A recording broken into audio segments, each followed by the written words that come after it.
Welcome back to the Solitary Practice Podcast.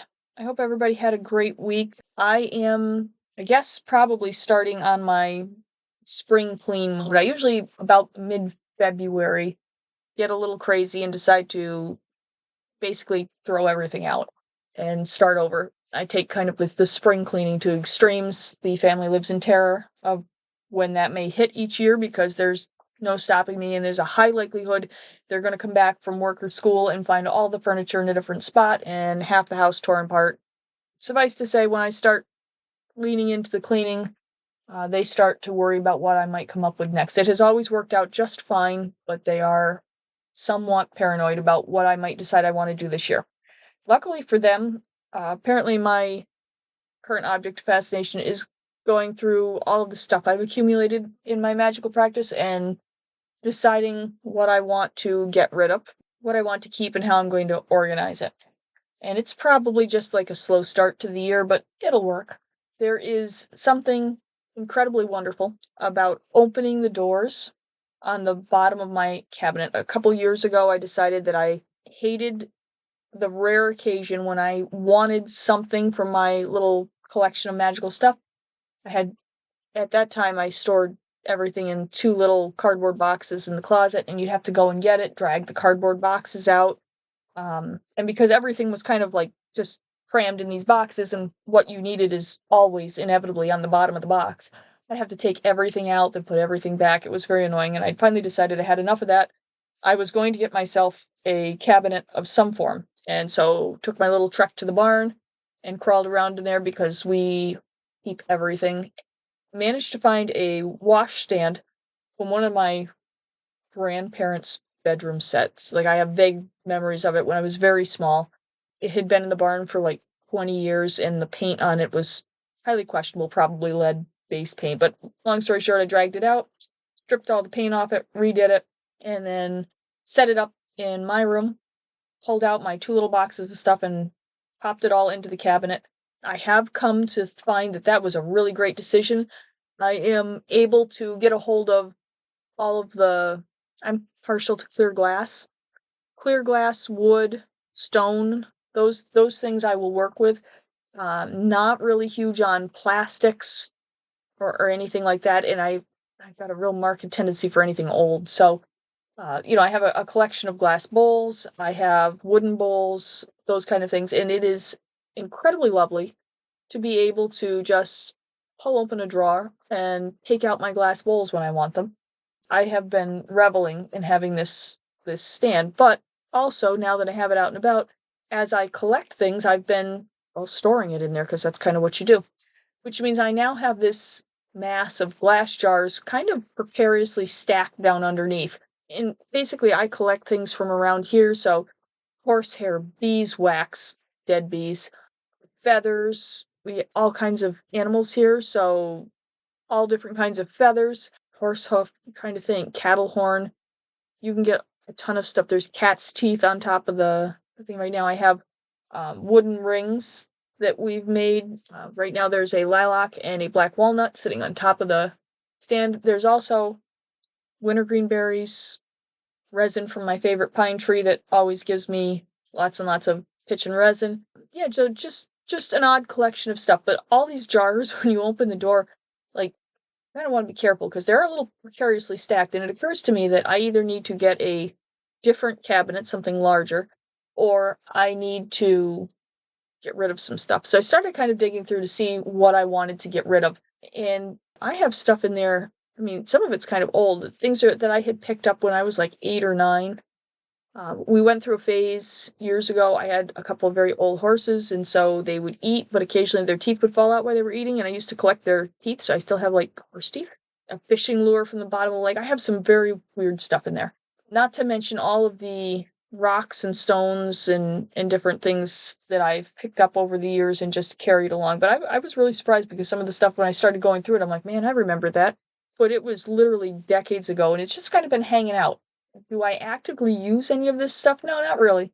But I pick it up and I hang on to it. You do get attached to some of the stuff, so I do need to kind of clean that out. I have been mildly amused, though, because this thing sits right in the open, and let's be honest, not as discreet with that as I could be. I have left my throwing mat out on it. I mean, right now there are all of my copper. I have copper pots and bowls and things because I was making a ton of stuff with beeswax, and I just set them on the top rather than store them down underneath, and nobody has even blinked at that. It's also a little odd that they don't seem to wonder like why I store what I store down under there and not where I typically store a lot of the herbal stuff for more mundane uses. But so far, apparently nobody has made the connection between one thing and the other. Mundanes are blissfully ignorant, even on a good day. If you don't act like something's unusual, they don't necessarily pick up on anything being unusual. But yeah, so I've gone through that. I really enjoy just opening those doors for the first time because the scents that waft out of there are particularly fantastic. I do need to I have like mock-ups under there and I need to go through them and kind of get rid of the ones that I don't need anymore. I'm a very basic person. So for a while I was building magical traps, and then I had a whole thing going on with triangles and like just different stuff I'm kind of playing with. And occasionally, for visual aids, I guess, I will construct certain things, and usually it's toothpicks and hot glue gun because again, I'm basic. I don't get really excited about this. And I will actually build something not fully magical, but I guess like a miniature of what I'm going to do on a larger scale on a different plane within the bounds of physics. I should probably, it's not all the same everywhere, but what I can do here, I will occasionally sit around and kind of tinker with it and play with it. Also, it's kind of fun to have a 3D model that you can just kind of turn over and look at. But I have collected a bunch of them, and it's getting kind of crowded under there, so I've got to toss some of them. But yeah, so a little cleaning out. I have started going down to my favorite pine tree. It had a chunk of pine resin buildup on it, so I picked that up. There probably won't be any wintergreen berries available until after the snow goes off, but there are plenty of dead bees. I don't really need any dead bees at the moment, but if I wanted them, there's quite a few outside the hive. We did open the beehive last week. We had a day, I'm going to say it was warm, but it was not below zero. We were not above freezing, but it was not below zero. And we quickly took a peek inside the hive to make sure that the bees were doing well. It has been below zero for so long. We were a little concerned that the hive might be in distress, but it looks pretty decent in there for where we are. Hopefully this breaks at some point. I say that with a grain of salt because sure, we'll eventually get above freezing, but the minute we do, it's going to snow every second day for like 6 weeks. Is what it is. On the upside, though, when I'm out and about collecting stuff, I have noticed that, the sun is at a different angle. The air is definitely different. You can kind of sense the spring shift coming. We're not there yet, but we're definitely working in that direction. But more exciting than all of that is that the spring woke up. It was right around the full moon. I don't know. It like everybody likes things to correspond with the full moon, and it kind of does, but it also doesn't necessarily mean anything. It could just be coincidence that does happen. But the spring is up, and when I say the spring, everything here we refer to kind of. I guess everything has its own names, which are not necessarily names. We have the corner, which is not in fact a corner. We have the other corner, so we call them both the corner, but nobody has to actually indicate which one because we all know which one we're talking about through context. We have the spring, we have the mud hole, we have the pasture, and everybody knows where those places are. Usually, what we're calling them has nothing to do with what they actually are. But the spring is an actual spring. It is just the main spring. It's not the only spring. It's, I guess we're going to call it the dominant spring. I go up there usually every spring, a lot of springs today, and kind of pull all the branches off of it and clean it up again. It is not a dramatic, it is not a flashy spring. It's a very low key, likes a low profile. Honestly, if you didn't know where it was and you weren't looking in the right spot, you'd go right past it. A lot of people do, and that's fine. But I like to go up and maintain it. Good things happen when you clean up the spring and just fuss over it a little bit. It is in an interesting spot. Nobody stays in that spot for long. Even I find staying in that particular area for any length of time kind of raises the hair on the back of your neck. It is not a comfortable place to stay for any length of time. It's kind of a, I don't know how to put it. As you get closer to it, you know you don't want to be there, but obviously if you're going anyway, and you can push yourself into that space and you can stay there for a while. But the longer you stay there, the more you're going to want to leave. And it's always been like that. It amuses me because when I was young, we used to play, I'm going to say below the spring. Everything, there's nothing level here. So to the west of the spring, we used to play out there in the woods a lot, particularly when my cousins and stuff came over. There's a brook over there. The bleeding tree is over there.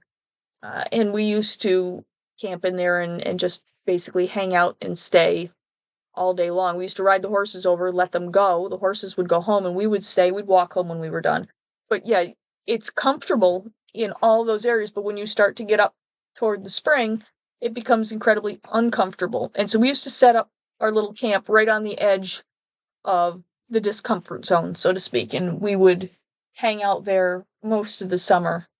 And let's be honest, we did some winter camping too. But the point is, it's very uncomfortable at a certain range to even come in anywhere near that spring. We don't take like power tools in there. I think that's always been interesting to me. As much as we will cut firewood, and if a tree comes down, we will clean it up.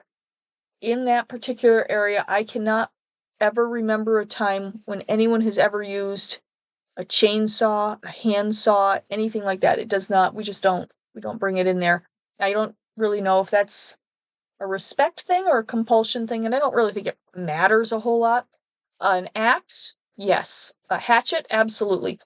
But nothing automated and no handsaws. They don't come in there, which makes cleaning the spring up kind of a pain, particularly when there are big limbs that come down. It is, I guess, just to the north of it, there's a large stand of pine, and some of these pines are, all of the pines really, are huge. They're very old, and they're there. So when the limbs come down, I mean, the limbs are the size of small trees.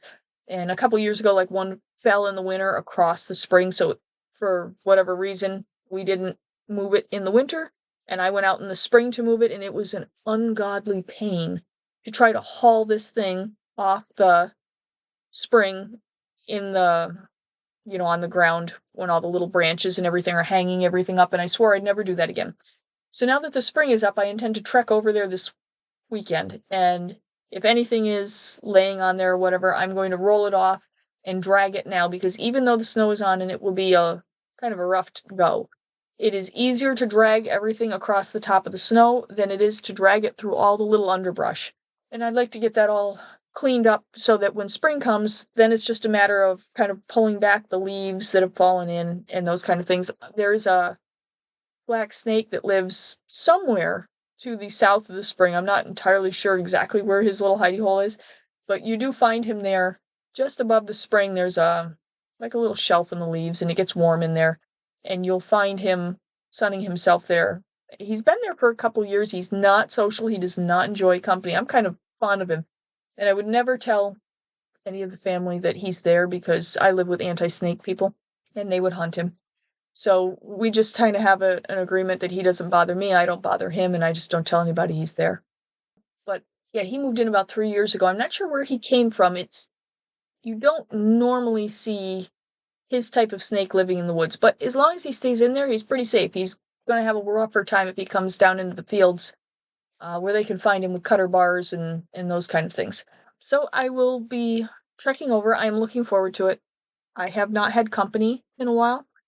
The land is asleep, so while yes, I could tuck up and spend some time with it, it's not really cognizant right now, so as much as I enjoy the quiet time, I have wrapped up all the projects that I wanted to get done.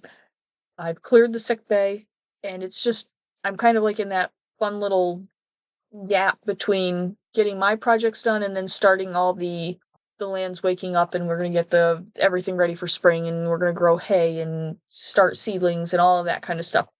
So that's coming, but it's not here yet. So I'm in that little gap period, and it's quiet. And sometimes that quiet is annoying. I get kind of itchy. I don't have anything to visit with and nothing to talk to. And I could probably, the locals are around, and I guess I could probably talk to some of them, but they're so flighty. My favorites are currently out on various Some of them are, just out doing their thing, and some of them are out doing things for me. So it's very quiet, and I will be looking forward to going and communing with the spring for a while. I may be a fire sign, but I have always had a special spot for springs. Years and years ago, when I was very small, we had another piece of property. My grandparents had picked it up in a tax auction, and it's about the same size as this piece. It was big, and they used to take me down to it. It's not too far from here, and we would go down. It was kind of a strange place. Again, no electric, nothing like that. I still don't think they have electric down there. But anyway, long story short, the only thing there was a kind of vaguely empty field, and off to the right there was a cellar hole with steps going down to it. At one point there was an old farmhouse there, and I don't know if it burned or whatever, but it was long gone before I can ever remember it being there. But my father used to take me down there a lot, and he took me when I was very small in to see the spring. That piece also had a spring on it. Nothing against this spring here on this place, but that spring was a much cooler spring. Anyway, once he'd shown me where it was like very difficult to get me to leave it alone, and I was small, and basically the minute they took their eyes off me, away I went, and caused my mother no end of heart failure to look up down there and realize I was completely gone. Dad always knew where to find me, but I would truck myself down through the forest to the spring, and this one had a big beech tree just growing out of I'm going to say side hill, but just know that there is nothing flat here. Everything is a side hill. It wasn't like it was steep or fancy or glamorous. It was just this beech tree growing out of there. But between these big gnarly roots, I guess this spring was a little more dramatic. The water would like bubble up there, and you could watch it bubble up between the bedrock and come out in this gap in these roots, and then it would come down through. And we had a old like metal teacup that used to hang in the tree. It was like one of those enamel cups, and you go down there and you would drink the water from the spring. And I spent untold amounts of time there as a child, even up into my teen years. We did not sell that piece of property until probably I was 14 or 15, I think. I used to take my mare and ride down there. We had a loop. It was pretty wild in there. There's a section called the swamp, and there was a section called the hole. It was not for the faint of heart. It was rough ground.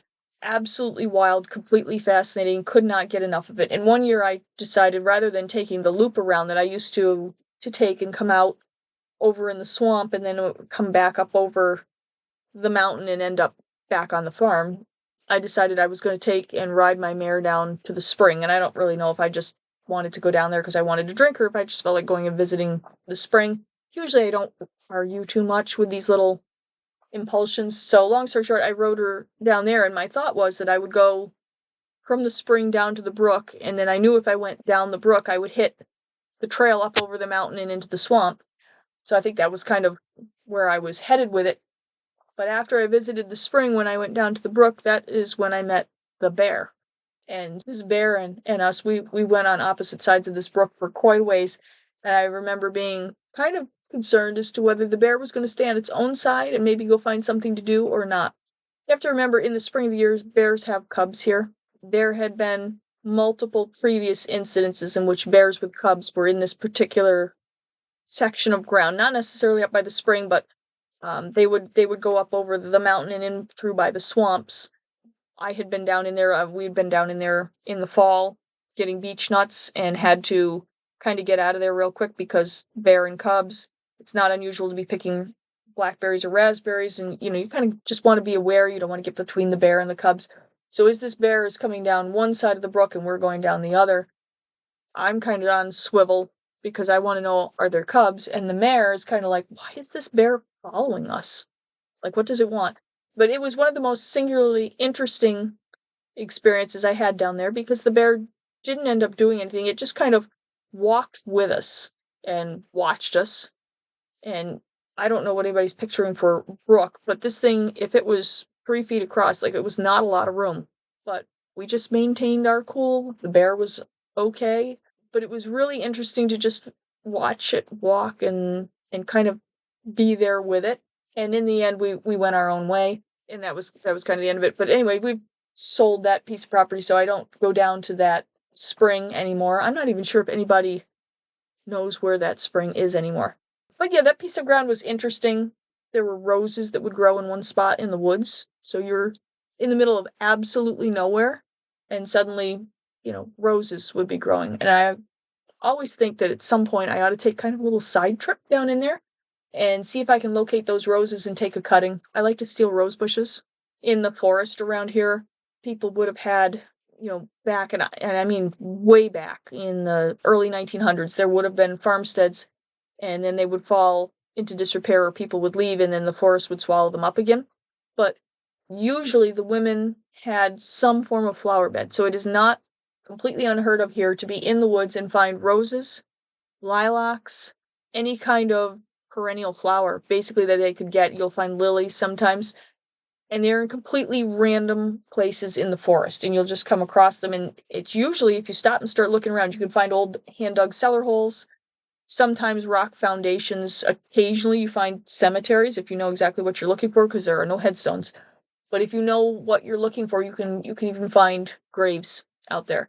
Yeah, I've always suspected that there probably was some kind of cabin or homestead there, and somebody must have had roses. But yeah, it's in the middle of absolutely nowhere, and there were these little tiny red roses, and they are persistently growing and surviving on the forest floor, which, yay for hardiness. So someday I may sneak back there and just kind of take a cutting. I like to get them.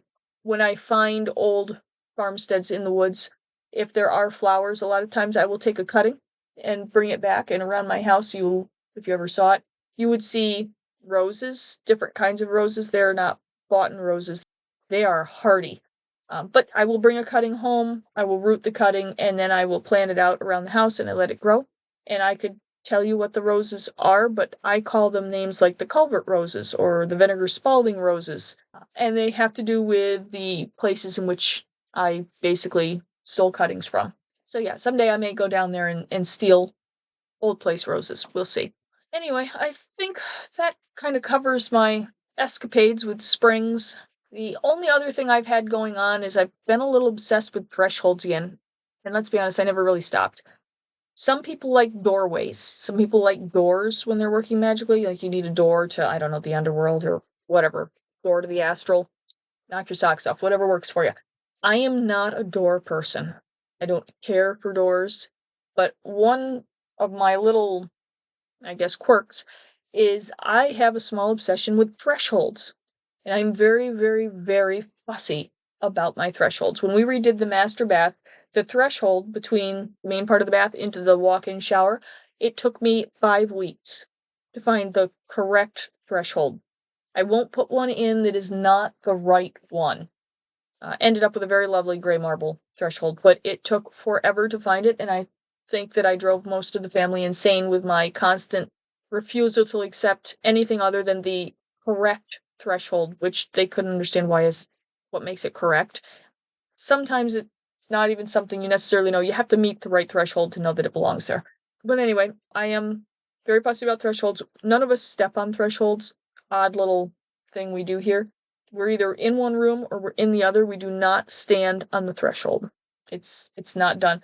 The only threshold I can think of that anyone ever spends any time on is there's a threshold between the kitchen and the big living room in my parents' house, and I will sit on that threshold periodically.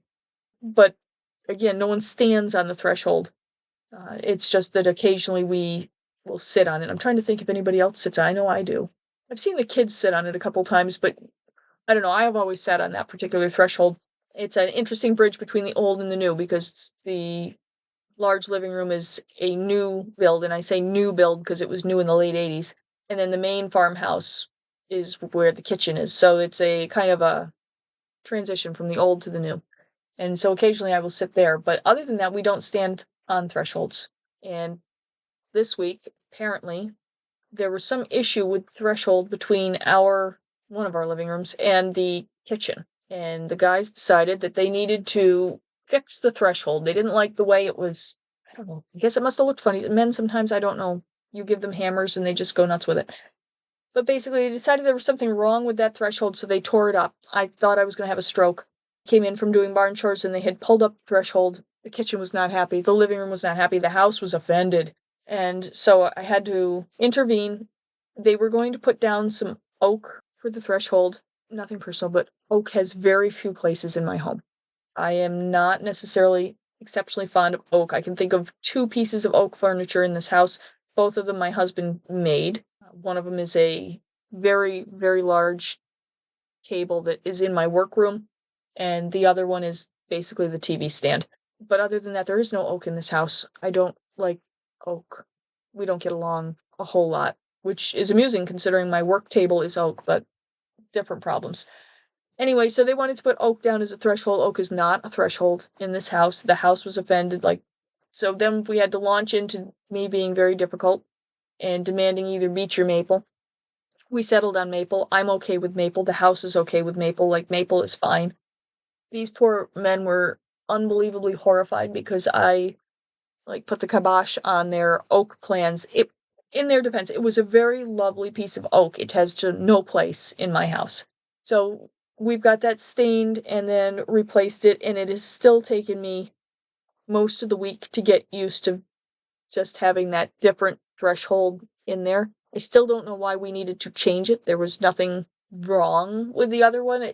They just decided it could be better, and I get that. Sometimes there's stuff in your house that could be better, but I form an unnatural attachment to certain things in my house, and I'm very, again, fussy about the thresholds, which is not something that they necessarily get. But yeah, so anyway, we have some very lovely stained maple now for the threshold, and that is working out just fine between the kitchen, the living room, and the dining room. There, we had to, when they took one piece out, of course, then they had to replace the other piece, and the whole thing snowballed. It was a whole day of hammers and sanding and dust in the house, but in the end of it, it looks lovely, and it's not oak, which is probably the most important thing out of this whole endeavor. So, yeah, it's just been a lot of little things. I think I'll probably wrap up here for this week. As always, if you enjoyed today's episode, please feel free to share it with others. If you've got a question or a topic you want to hear more about, you can contact me through my website at thesolitarypractice.com. I hope everyone has a great week. I appreciate all of your time, and I will see you next week.